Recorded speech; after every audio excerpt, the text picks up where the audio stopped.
মহাসড়কের গাজীপুর অংশ প্রতিদিন লাখো মানুষের চলাচলের অন্যতম ব্যস্ত সড়ক। অথচ টঙ্গী থেকে চন্দনা চৌরাস্তা পর্যন্ত সড়কের পাশের একাধিক ড্রেন বছরের পর বছর খোলা থাকায় চরম ঝুঁকি নিয়ে চলাচল করছেন পথচারীরা। স্থানীয়দের অভিযোগ, বারবার সংশ্লিষ্ট কর্তৃপক্ষকে জানানো হলেও স্থায়ী কোনো সমাধান মিলছে না।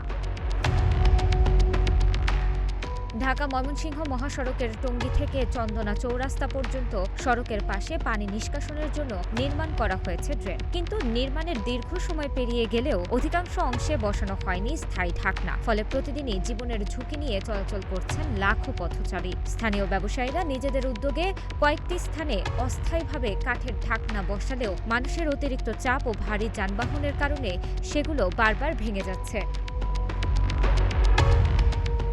স্থানীয়দের অভিযোগ, কয়েক মাস আগে টঙ্গী এলাকায় এই খোলা ড্রেনে পড়ে এক নারীর মৃত্যু হয়। এরপরও স্থায়ী কোনো উদ্যোগ চোখে পড়েনি। শুধু তাই নয়, ফুটপাতের বড় একটি অংশ অবৈধ দোকানপাটে দখল হয়ে থাকায় পথচারীরা বাধ্য হয়ে ঝুঁকি নিয়ে ড্রেনের পাশ দিয়েই চলাচল করছেন।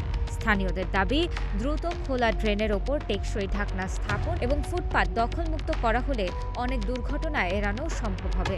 বিগত ১.৫ বছর যাবত এখানে যে একটা জনভোগান্তি, বৃষ্টি হলে যে এখানকার পরিস্থিতিটা কি হয়, এই এক হাঁটু পানি হয়ে যায়। এখানে এক হাঁটু পানি। আমি তো এখানে দোকানদারি করি, এখানকার ভোগান্তিটা আমরা জানি। এখানকার পরিবেশটা খুবই খারাপ। বৃষ্টি হলে এখানে মাঝে মাঝে কিছু মানুষ পড়ে যায়। এখানে ঢাকনা তো এটা সিটি কর্পোরেশনের যাদের করার কথা তারা তো করেই নাই। এটাও তো এক ধরনের একটা মানে কি বলে যে সবচেয়ে বড় একটা প্রবলেম, সেটাও আছে। আর যেটুকু যারা দোকানদাররা করে নিচ্ছে তারাও সেটা দখল দিয়ে ফেলছে। স্কুল কলেজ থেকে এখান দিয়ে যাতায়াত করি, তো এখানে এত বড় একটা ড্রেন, এখানে বড় কোনো দুর্ঘটনা ঘটার সম্ভাবনা আছে। কিছুদিন আগে এখানে একটা মহিলা পরে মারা গেছে, 50 ফিট দূরে ওনার লাশ পাওয়া গিয়েছে।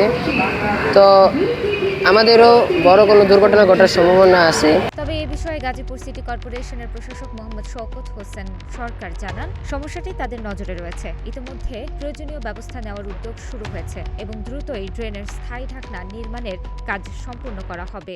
আমাদের চৌরাস্তা থেকে আপনার ময়মনসিংহ রোডে এই রোডের যে ড্রেন, এটা একটা মাস্টার ড্রেন হিসাবে আমরা ইতিপূর্বে টেন্ডার দিয়েছি। আমাদের যে ঠিকাদার সে এই কাজ চলমান রেখেছে, দ্রুত যাতে কাজটি সম্পন্ন হয়ে গেলে এখানে যে স্ল্যাববিহীন আপনারা বলতেছেন, এটা একটা মাস্টার ড্রেন, এটা স্ল্যাব সহকারে সম্পূর্ণ মানুষের চলাচলের উপযোগী করে দ্রুত সময়ের মধ্যে যাতে করা হয় সেই দিকটা আমি তাগিদ দিয়ে করার চেষ্টা করব। প্রতিদিন লাখো মানুষের চলাচলের এই গুরুত্বপূর্ণ সড়ক ও ফুটপাত যেন আর কোনো দুর্ঘটনা বা প্রাণহানির কারণ না হয়, এটাই এখন স্থানীয়দের প্রত্যাশা। দ্রুত কার্যকর ব্যবস্থা নেওয়া হলে স্বস্তি ফিরবে পথচারীদের চলাচলে। তানাজা আফরিন, গ্রিন টিভি ডিজিটাল।